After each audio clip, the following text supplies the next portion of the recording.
Hello, this is Disha Namdev. Welcome to initiation classes.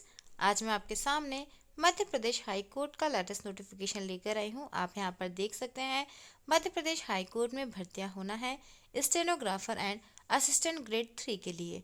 Okay, total यहाँ पर 1255 post है। हम कंप्लीट नोटिफिकेशन को डिस्कस करेंगे, तो आप लोग वीडियो में लास्ट तक जुड़े रहें। सबसे पहले आप यहाँ पर कुछ इंपॉर्टेंट डेट्स देख सकते हैं। आवेदन प्रारंभ होने की डेट है 30 नवंबर 2021, जबकि आवेदन करने की लास्ट डेट 30 दिसंबर 2021 है। एग्ज़ाम जो है आपका होगा वो 2 चरणों में होगा। प्री एग्जामिनेशन होगा, उसके बाद मेंस एग्जामिनेशन होगा। ओके, इनकी डेट अभी अधिसूचित नहीं की गई है। कुछ इंपॉर्टेंट पॉइंट्स यहाँ पर लिखे हुए हैं भर्ती से संबंधित, आप इन्हें रीड कर सकते हैं।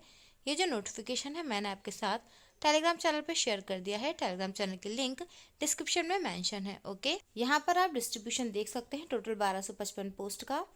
स्टेनोग्राफर ग्रेड 2 के लिए यहाँ पर 108 पोस्ट है। स्टेनोग्राफर ग्रेड 3 के लिए 205।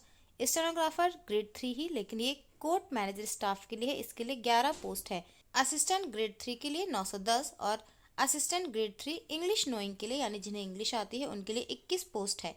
ओके, टोटल इस तरह से 1255 पोस्ट है। छठवें वेतनमान के अनुसार यहाँ पर पेमेंट आपकी होगी। स्टेनोग्राफर के लिए 5200 से 20,200 रुपये सैलरी होगी। यहाँ पर जो ग्रेड पे है वो आप देख सकते हैं।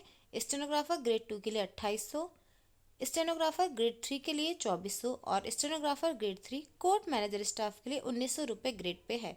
ओके, जबकि असिस्टेंट ग्रेड 3 की जो पोस्ट है उसके लिए यहाँ पर जो सैलरी है वो 5200 से 20,200 सेम ही है, लेकिन ग्रेड पे यहाँ पर 1900 रुपये है। ओके, आगे हम बात कर लेते हैं कैटेगरी वाइज डिस्ट्रीब्यूशन की। किस कैटेगरी के लिए कितनी सीट्स अवेलेबल है। 108 पोस्ट का डिस्ट्रीब्यूशन यहाँ पे लिखा हुआ है। अनरिजर्व में कितनी सीट्स हैं, जैसे 49 है। ओबीसी के लिए 15, एससी के लिए 17, एसटी के लिए यहाँ पर 27 है।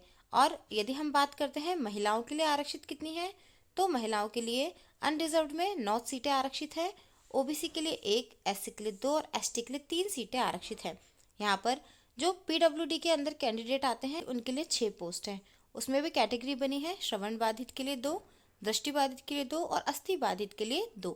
इस तरह से टोटल 108 पोस्ट का डिस्ट्रीब्यूशन है। आगे भी आप इन्हें इस तरह से समझ सकते हैं। यदि कोई कन्फ्यूजन रहता है तो कमेंट करके पूछ भी सकते हैं। अब हम बात कर लेते हैं क्वालिफिकेशन की। तो सबसे पहले स्टेनोग्राफर ग्रेड 2 के लिए ग्रेजुएशन आपके पास होना चाहिए इंडिया के किसी भी रिकॉग्नाइज यूनिवर्सिटी से। सीपीसीटी स्कोर कार्ड आपके पास में होना चाहिए। ओके, इसके बाद हिंदी शॉर्ट हैंड एग्जाम पास किया होना चाहिए, मिनिमम 100 वर्ड्स पर मिनट, एमपी गवर्नमेंट के किसी रिकॉग्नाइज बोर्ड या यूनिवर्सिटी से, और साथ ही साथ 1 साल का डिप्लोमा कोर्स पास होना चाहिए कंप्यूटर एप्लीकेशन का। ओके, अब आगे हम बात करेंगे stenographer grade 2 and stenographer grade 3 court manager staff के लिए। तो यहाँ भी आपके पास में ग्रेजुएशन होना चाहिए इंडिया के किसी भी रिकॉग्नाइज यूनिवर्सिटी से। सीबीसीटी स्कोर कार्ड आपके पास होना चाहिए। Okay, Hindi short hand exam पास होना चाहिए मिनिमम 80 वर्ड पर मिनट के साथ, और 1 साल का डिप्लोमा कोर्स भी आपके पास होना चाहिए कंप्यूटर एप्लीकेशन का, मध्य प्रदेश सरकार के किसी भी रिकॉग्नाइज इंस्टीट्यूट से। ओके, अब हम बात करेंगे असिस्टेंट ग्रेड 3 के लिए। तो आपके पास में ग्रेजुएशन होना चाहिए, सीपीसीटी स्कोर कार्ड होना चाहिए और 1 साल का डिप्लोमा आपके पास में होना चाहिए कंप्यूटर एप्लीकेशन का। ओके, यहाँ पर शॉर्ट हैंड की बात नहीं की गई है। असिस्टेंट ग्रेड 3 इंग्लिश नोइंग के लिए यदि हम बात करें तो ग्रेजुएशन होना चाहिए रिकॉग्नाइज यूनिवर्सिटी से, सीपीसीटी स्कोर कार्ड होना चाहिए, इंग्लिश शॉर्ट हैंड एग्जाम पास होना चाहिए मिनिमम 80 वर्ड पर मिनट और 1 साल का कंप्यूटर एप्लीकेशन डिप्लोमा होना चाहिए। तो यहाँ पर हमने एजुकेशनल क्वालिफिकेशन को डिस्कस कर लिया है, और अदर जो यहाँ पर आवश्यक अर्हता एवं जानकारी है वो भी यहाँ पर लिखी हुई है। कंप्लीट इन्फॉर्मेशन के लिए आप लोग वीडियो में लास्ट तक जुड़े रहें। अब आगे हम बात करेंगे एज लिमिट की। ओके, तो आप यहाँ पर देख सकते हैं मिनिमम एज है 18 ईयर्स। अपर एज लिमिट के लिए टेबल बनी हुई है, आप देख सकते हैं। अनरिजर्व कैटेगरी के जो भी मेल कैंडिडेट हैं उनके लिए 40 वर्ष अपर एज लिमिट है। इसके अलावा जो भी यहाँ पर आवेदक हैं, चाहे वो पुरुष आवेदक हो या महिला, उनके लिए अपर एज लिमिट 45 ईयर्स है। अब एप्लीकेशन फ़ी की हम बात कर लेते हैं। यहाँ पर आप देखेंगे अनरिजर्व कैटेगरी और मध्य प्रदेश के अलावा किसी और राज्य से अप्लाई करने वाला यदि कैंडिडेट है तो एप्लीकेशन फ़ी 200 रुपये होगी। ओके, जबकि पोर्टल एवं अन्य चार्ज यहाँ पर है 577 रुपये 2 पैसे। इस तरह से टोटल यहाँ पर एप्लीकेशन फ़ी होगी 777 रुपये 2 पैसे, जबकि जो भी आरक्षित वर्ग है, ध्यान रखें यहाँ पर सिर्फ मध्य प्रदेश के मूल निवासी जो कैंडिडेट हैं उनकी बात हो रही है। तो कोई भी परीक्षा शुल्क यहाँ नहीं लगेगा, लेकिन पोर्टल चार्ज जो है 577 रुपये 2 पैसे ये आपको पे करना होगा। तो इस तरह से योग कितना हो गया है, एप्लीकेशन फी 577 रुपये 2 पैसे। ऑनलाइन अप्लाई करने के संबंध में पूरी जानकारी यहाँ पर दी है। ऑफिशियल वेबसाइट भी यहाँ मेंशन है, आप इसे देख सकते हैं। तो लगभग सभी इंपॉर्टेंट पॉइंट्स को हमने यहाँ डिस्कस कर लिया है। अब हम बात करेंगे सिलेक्शन प्रोसेस की। तो 2 चरणों में आपका एग्जाम होगा, प्रारंभिक परीक्षा और उसके बाद मुख्य परीक्षा होगी। ओके, जो प्रिलिमिनरी एग्जाम आपका होगा ऑनलाइन मोड में होगा।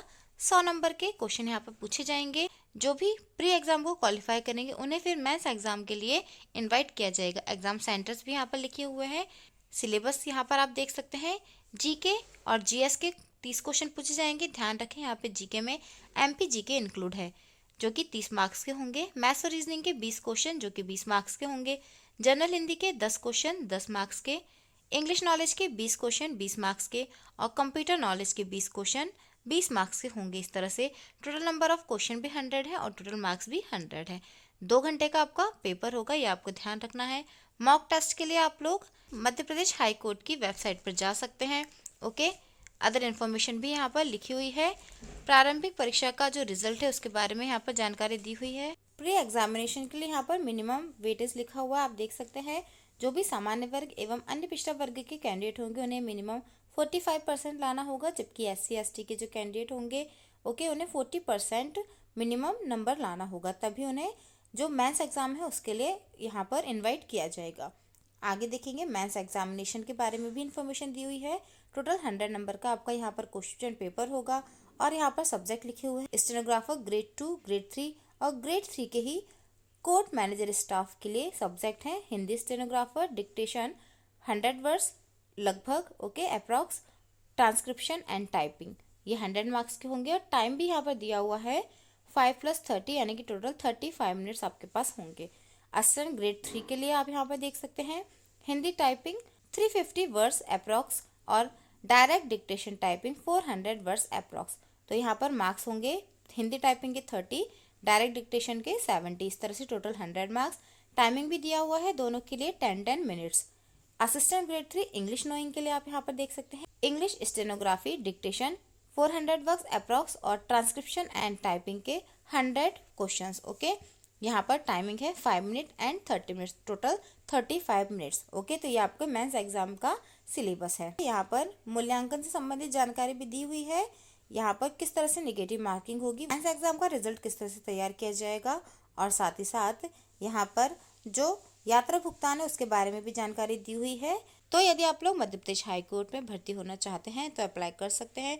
यदि इन्फॉर्मेशन यूजफुल लगी हो तो वीडियो को लाइक करें, शेयर करें और ऐसे ही अपडेट बने रहने के लिए चैनल को सब्सक्राइब कर नोटिफिकेशन बेल को जरूर प्रेस कर दें। Thank you.